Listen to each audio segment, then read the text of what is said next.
സഹനത്തിന്റെയും നെഞ്ചുറപ്പിന്റെയും പിൻബലത്തോടെ രക്ഷാപ്രവർത്തനത്തിന് ഇറങ്ങിയവരുടെയും ദുരന്തം റിപ്പോർട്ട് ചെയ്യാൻ 3 ദിവസങ്ങളിലായി ദുരിതഭൂമിയിൽ കഴിയുന്ന മാധ്യമപ്രവർത്തകരുടെയും ദുരന്തം വിഴുങ്ങിയവരുടെ ബന്ധുക്കളുടെയും നാട്ടുകാരുടെയും കരളിൽ കനലെരിയുന്ന കാഴ്ചകളാണ് 3 ദിവസങ്ങളിലും കണ്ടുകൊണ്ടിരിക്കുന്നത്. കാണാതായവർക്ക് വേണ്ടിയുള്ള തെരച്ചിലിൽ ജീവന്റെ തുടിപ്പ് പോലും അവശേഷിക്കില്ല എന്നവർ മനസ്സിലാക്കുന്നു. ഉരുൾപൊട്ടൽ വിഴുങ്ങിയ കിടപ്പാടങ്ങൾക്കുള്ളിലേക്കും മണ്ണടരുകളിലേക്കും പാറക്കൂട്ടങ്ങൾക്കിടയിലേക്കും പ്രതീക്ഷയോടെ അവരുടെ കണ്ണുകളും കൈകളും പരതിക്കൊണ്ടിരുന്നു. കലങ്ങിയ കണ്ണുകളുമായി ക്യാമറ പിടിക്കുന്നവരും പതറിയും ചിതറിയുമുള്ള വാക്കുകളോടെ വാർത്ത റിപ്പോർട്ട് ചെയ്യുന്ന മാധ്യമപ്രവർത്തകരുടെ മുഖത്ത് മത്സരബുദ്ധിയല്ല, മനംനൊന്തുള്ള പാടുകളായിരുന്നു പതിഞ്ഞു കിടന്നിരുന്നത്. ജീവനോ മൃതശരീരമോ തേടി അധ്വാനമെടുക്കുന്ന രക്ഷാസേനയ്ക്ക് സഹിക്കാനാവുന്നതിനും അപ്പുറമായിരുന്നു അവിടെ കണ്ട ഭീകര കാഴ്ചകൾ. വീടിനകത്തെ നിലംപൊത്തിയ കട്ടിലുകൾ, ഒഴുക്കിൽ ചിതറിപ്പോയ കിടക്കപ്പായകൾ, അറ്റുതൂങ്ങിയ തൊട്ടിലുകളിൽ ചീർത്ത മൃതദേഹങ്ങൾ ചിതറിക്കിടക്കുകയായിരുന്നു. പ്രകൃതി തുടച്ചു നീക്കാൻ ശ്രമിച്ചിട്ടും അതിജീവനം നേടിയ ഭൂരേഖകൾ, പാസ്പോർട്ടുകൾ, വിവിധയിനം തിരിച്ചറിയൽ കാർഡുകൾ, മിടിപ്പ് നിലച്ച മൊബൈൽ ഫോണുകൾ, മാഞ്ഞു പോകാത്ത അക്ഷരങ്ങളോടെയുള്ള പാഠപുസ്തകങ്ങൾ, മറ്റു പഠനോപകരണങ്ങൾ, ഇനിയൊരു തിരിച്ചുവരവില്ലാതെ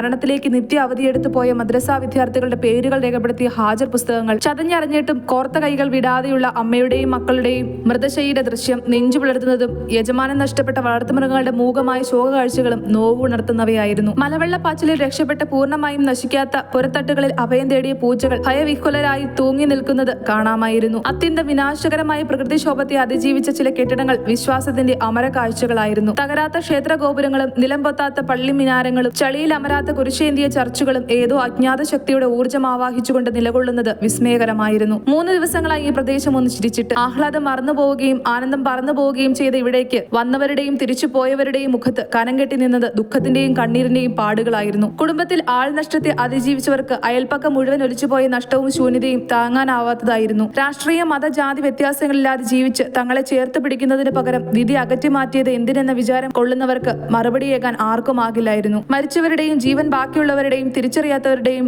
കൊണ്ട് നിറഞ്ഞ പ്രേത പ്രദേശമായി മേപ്പാടി പ്രൈമറി ഹെൽത്ത് സെന്ററും കമ്മ്യൂണിറ്റി ഹാളും മാറിയിരിക്കുകയാണ്. ജീവനുള്ള മുഖം കാത്തു നിന്നവർക്ക് നിരാശയാണ്. തങ്ങൾ കാത്തിരിക്കുന്നവർ ഇനി മടങ്ങി വരില്ലെന്നവർക്ക് ബോധ്യമായിരിക്കുന്നു. പിന്നെ തെരച്ചിൽ മൃതദേഹങ്ങൾക്കിടയിലായി. അവിടെയും നിരാശ തന്നെ. ചതഞ്ഞറിഞ്ഞ മുഖങ്ങളിലും ചേർത്തുവെച്ച ശരീരഭാഗങ്ങളിലും തങ്ങൾ തേടുന്നവരെ കണ്ടെത്താൻ അവർക്ക് സാധിച്ചില്ല. 3 ദിവസങ്ങളായി ഒരു കിളിപേച്ചു പോലും ഉയരാത്ത ഈ പ്രദേശത്ത് അടക്കിപ്പിടിച്ച സംസാരങ്ങളും അമർത്തിപ്പിടിച്ച കരച്ചിലുകളും മാത്രമാണ്. ആശുപത്രികളും ശ്മശാനങ്ങളും ഖബർസ്ഥാനുകളും സെമിത്തേരികളും ഒന്നിച്ചു കാത്തിരുന്ന അത്യപൂർവ രാപ്പകലുകളിലൂടെയാണ് ദുരന്ത പ്രദേശം കടന്നുപോകുന്നത്. തലമുറകൾക്ക് മുൻപ് മണ്ണ് തേടിയെത്തിയവരുടെ പിന്മുറക്കാരുടെ മുമ്പിൽ ഭൂമി വാവിളർത്തിയപ്പോൾ അതിലകപ്പെട്ടവർ മണ്ണിനെ സ്നേഹിച്ചവരായിരുന്നു. അവരും ഭൂമിയുടെ അവകാശികളായിരുന്നു.